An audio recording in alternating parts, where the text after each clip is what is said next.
Hello बच्चों, let's see the question. Usually in oxidation by ozone, oxygen is evolved, but if O3 reacts with dash or dash, oxygen is evolved. Question में जो हमारा key concept रहेगा हम सबसे पहले उसे discuss कर लेते हैं.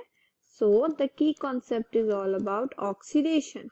So oxidation क्या होती है हम उसे discuss करते हैं. So oxidation is the addition of oxygen.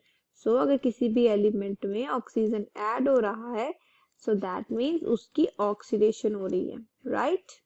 सो अब हम आगे चलते हैं. जैसे कि हमें हमसे पूछा गया है कि अगर हम ऑक्सीडेशन करें ओजोन की तो हमें ऑक्सीजन मिलता है, बट अगर हम O3 रिएक्ट करें विद किस कंपाउंड या किस एलिमेंट के साथ हमें ऑक्सीजन मिलेगा राइट.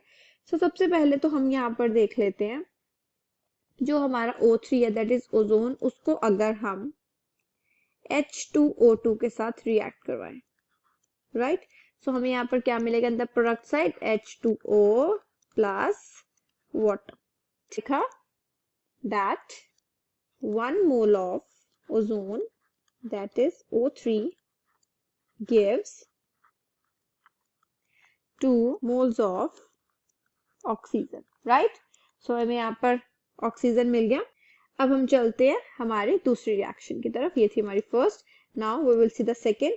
अगर हम Ki के साथ रिएक्ट करवाते हैं ओजोन को in presence of water right, so हमें तब भी O2 मिलेगा, O2 प्लस I2 राइट.